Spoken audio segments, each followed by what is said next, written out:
caution, may be habit forming. Now, we've seen that on the side of a pack of cigarettes and various other places. Caution may be habit forming. And we all know what a habit is. So we don't necessarily differentiate. When something's habit forming, how many of you think that's always about a bad habit? It's about a bad habit. It's about doing something that's not healthy, that's not helpful. It's an addiction. It's something that's not a good thing. A habit can also be a practice, something that we intentionally do to get ourselves in the habit of exercising, to get ourselves in the habit of eating properly, to get ourselves in the habit of going to bed at a reasonable time. Those are all habits. So you know what the difference is between a good habit and a bad habit, right? Judgment. Because there are some people who make a commitment to go to the gym every day, and they really, their fitness is very important to them. They make a habit out of that. And other people say, oh my God, he's compulsive. He has to go out to the gym every day. He can't control himself. And it becomes a bad habit in their judgment. Right. So the talk today is called 2,500 Days, and I'll get into some detail about that in a little bit. But keep in mind the difference between what you consider to be a good habit and what you consider to be a bad habit. What's going to be helpful and life-affirming, what's going to be detrimental and not particularly helpful. And in a lot of cases, bless you, in a lot of cases, we have seen people who have been dealing with a habit or an addiction or a challenge or a compulsive behavior, and they spiral down. And it gets worse and worse and worse and worse. There are a lot of 12-step programs which are dedicated to catching people when they get to the bottom, hopefully the bottom, and boosting them back up and helping to address that life of habit or addiction and bring it into a new experience. So it has been said, it has been written, that it takes 21 days to form a habit, which is maybe kind of sort of a little bit true, maybe. Actually, some researchers did some work on that, and it takes somewhere between 18 and 254 days to form a habit. And the habit is where that activity, that action, that behavior, that tendency becomes part of life. It's just part of the routine that we do all the time. Now, 18 to 254 days is quite a large gap. There's a huge span in there.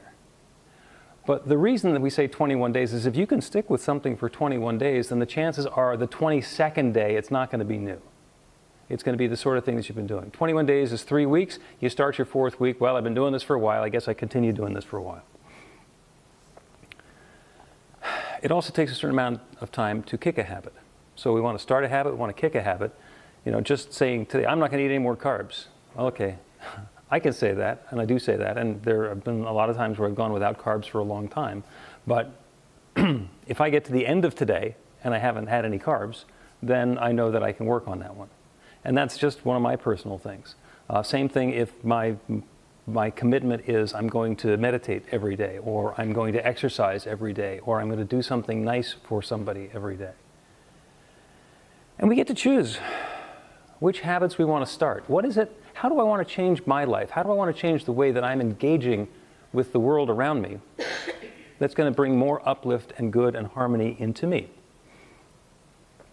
And the notion is actually very simple about how you begin to create a habit. Anybody know what it is? Begin. Do it. Yeah, begin. You begin to do it, and then you continue to do it, and you continue to do it until not doing it seems more out of place than continuing to do it. The fellow I know who has a great saying, which is the way you do anything is the way you do everything. And you can look at that. If you're the sort of person who up until now has started New Year's resolutions. Yes, we're just past the time where all of the New Year's resolutions are gone. Anybody still keeping a New Year's resolution? Anybody, you made a New Year's resolution, you're still at it? Yeah. Good, it's not a New Year's resolution anymore, it's a habit. Congratulations. And it's a good habit, it's the sort of thing that we're intentionally starting.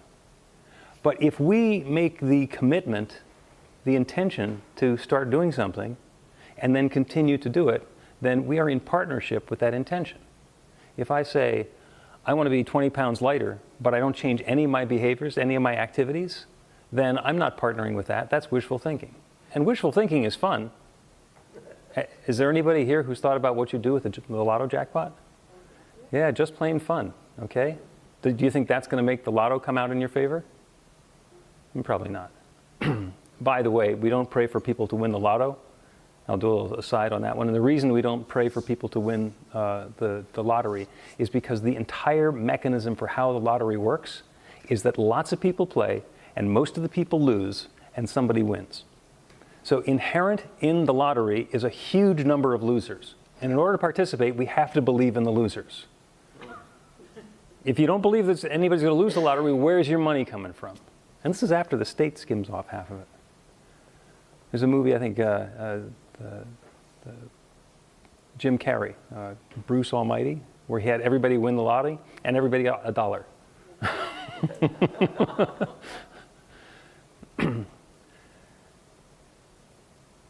Start. Set the intention. Open the invitation for what it is that you want to be doing with your life, and do it, and then do it again, and then do it again. And it doesn't have to be some stubborn, stiff-minded, this is what I'm going to do, and I'm not going to think about anything else. As you're going through the process, listen to what your body, listen to what your consciousness, listen to what your mind is telling you. If there's resistance, okay, I'm going to be eating healthy, but I really like cheeseburgers from McDonald's. When your body is saying, I want a cheeseburger from McDonald's, don't just push it away, run toward it. What's going on there with me? Why is it that even though I know that's not serving me, I still want to do that? I want to have a cheeseburger from McDonald's. And if that is more important to have the learning and the growing, then have one. And then set the intention again that I'm going to eat healthy. And at some point, you'll no longer have the desire to eat a cheeseburger from McDonald's or whatever your particular addiction is. It works. If you keep on doing it, then it works. The way you do anything is the way you do everything. And so here's the story that I want to tell you. There's the app, Insight Timer, which is a meditation app. And it's got a timer that just lets you set, here's how long I want to meditate. It's also got recorded tracks, and it's got courses, and it's got all sorts of stuff. Sonic Yogi, who's going to be playing with us next week, is one of the teachers on Insight Timer. In fact, that's how Dina found him. And so he does the wonderful singing bowl tracks and chakra meditation tracks. I have a whole bunch of practical prayers that are on Insight Timer. I found the Insight Timer app in about 2015. About April of 2015 is when I found the Insight Timer app. And I know because it keeps a log of when you do a session. My first session was in April of 2015. And I used it every once in a while, sporadically, a couple of days in a row here, a couple of days in a row there. Then I decided, and the date happened to be January 15th of 2018. I decided, you know what? I want to make the commitment to doing a meditation every day, and I'm going to do it using the Insight Timer app. And I set it for 15 minutes. So that's not a big lift for me. 15 minutes once in the morning is actually pretty easy for me to do. So I put that into practice. And I did it the next day. And I did it the next day. And I did it the next day. And I did one on Thursday, May 4th of 2018, 177 days in. And on May 5th, I forgot to meditate. So I lost the 177 days in a row because I didn't do 178th day in a row. And I thought, no one will know. And then I thought, I'll know. I'm not going to be able to fool myself. And the whole reason for doing the meditation for me was to become more aligned with my experience and understanding and belief in the divine. So I'm not going to fool God. So I started counting again. And that was on May 6th of 2018. And I started doing a daily meditation, 15 minutes on Insight Timer. Lots of things happened along the way in there. I had a job, I left the job, I went into ministry as my full-time activity. I got a dog. I still have a dog. The reason that I'm talking about this today is because today was a milestone. I actually was looking at, as it's counting up the numbers, when am I going to hit 2,500 days? And it turns out it's March 9th, 2025. And Benjamin, if you put the slide up so we can take a look at that, this is what Insight Timer showed me this morning. 2,500 consecutive days. Now, what does that mean? What does that make me? Does that make me better than you? No. You take the slide down. Does that make me a committed meditator? Well, obviously, 2,500 days in a row. And also somebody who's compelled with numbers because I figured out that today was going to be the day last December. Does it make me an addict? Maybe. Maybe not. What it says is that when I determined to do something, that I wanted to bring this meditative practice into my life, then I just started doing that. And I continued doing that. And I did that every day. And I continue to do that every day. And I would love to tell you that every meditation, every 15-minute meditation I do, I immediately connect with that infinite power within. I hear the still small voice of the infinite. I am guided and directed and uplifted in everything I do, and I'd be lying. I'd be completely lying if I told you that, because that's not what happens. There's some days where I'm in the groove and I completely am feeling that. I know that I'm one with the infinite power and presence. I'm one with that divine love. And there are other days when my to-do list runs through my head and will not shut up. There are some days when worries or obsessions or concerns are just completely enveloping me. But now I'm 2,500 days in a row in, and I know that that's the texture. That's the flow and the flavor. The Insight Timer meditation that I did today, once again, 15 minutes with the timer. But as I told you, I've been dealing with this physical pain in my side. So it was breathing and knowing that that was in harmony and balance and comfort, and all of that was working properly. And trying to find that balance point for me, for it to be a useful use of my meditation time, but also to be helpful in something else that's causing concern in my life. Do you have to do a daily Insight Timer meditation in order to make you a meditator? Absolutely not. Is there something that you are already doing that is bringing uplift and good into the world? Some people set the intention, every day, or every time I see somebody different, somebody who I don't know, I want to smile. I want to be that divine presence of love, and I want to greet them, knowing that the eyes that I'm looking into are the eyes of God. And if you do that, and you do that all the time, and it becomes a habit, then you become the person who's always smiling and always loving, and you have that demeanor. Do you think people notice that? Darn right people notice that. I'm not sure what specific effects my meditation practice has had, but I know that I used to be pretty snippy and jump at people, and I can still be snippy and jump at people, but I do it a lot less. So it is completely possible that that meditative practice, 2,500 consecutive days in, and 177 that don't count, it's possible that that has changed me to the point where it changes the way that I engage with the world. And oh, by the way, if I change the way that I engage with the world, is the world going to change the way it engages with me? Well, yeah. That's the law of attraction. That's the law of correspondence. Because we're in the flow. If I'm being angry and pushy and negative and judgmental, then I'm going to attract into my orbit people who are either nasty and negative and judgmental, or people who need someone who is nasty, negative, and judgmental. And in either case, whichever end of the power dynamic we're on, those aren't the people I want to hang around with. So by letting myself be in the flow, to be balanced and harmonious and invite that goodness to show up as my life, I have the tendency of that showing up more and more and more. And the infinite law, that divine creative power, that one that creates everything, everything means all of it. So it's creating our lives. So when we take that seed idea and we plant it in that rich creative soil, it brings something new into our lives. That's the whole basis of our teaching. And this wonderful story that Michelle Palamountain sent me from the Atlantic. It turns out they were in an archaeological dig in the Middle East, and they found, scrolled away in the rocks there, 6 seeds. And they had been down there, I mean, they carbon dated everything around it. They'd been down there for over 2,000 years. So these are as old as the Dead Sea Scrolls. They found these 6, and they're date palm seeds. So they found these 6 seeds. And they planted them. And now there's a date palm grove growing with 2,000-year-old date palms. If you plant your seed idea in rich, fertile soil, it will bring something new into being. If you plant your seed idea into the dry rocks, it'll wait for 2,000 years. What a great story that is. And you can go visit the date palms. They're there. So as we're coming up with that wonderful seed idea, are we nurturing it? Are we giving it what it needs? Are we planting it in rich soil? Are we watering the garden? Are we pulling up the weeds? Are we doing what's our part and letting go of what's not so that we can have that new experience? And when we do that, we do it today. And then we get to do it again when tomorrow becomes today, and we do when 2 days from now becomes today. And that way, the way that we do anything is the way we do everything, and we get to invite that newness into the world.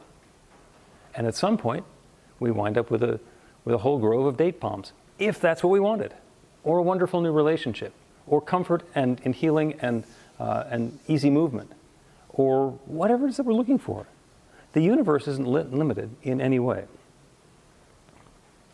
So the invitation is, when you look back at your life, from tomorrow, looking back to today, or from next week, or next month, or next year, looking back to today, what do you want that story arc to be?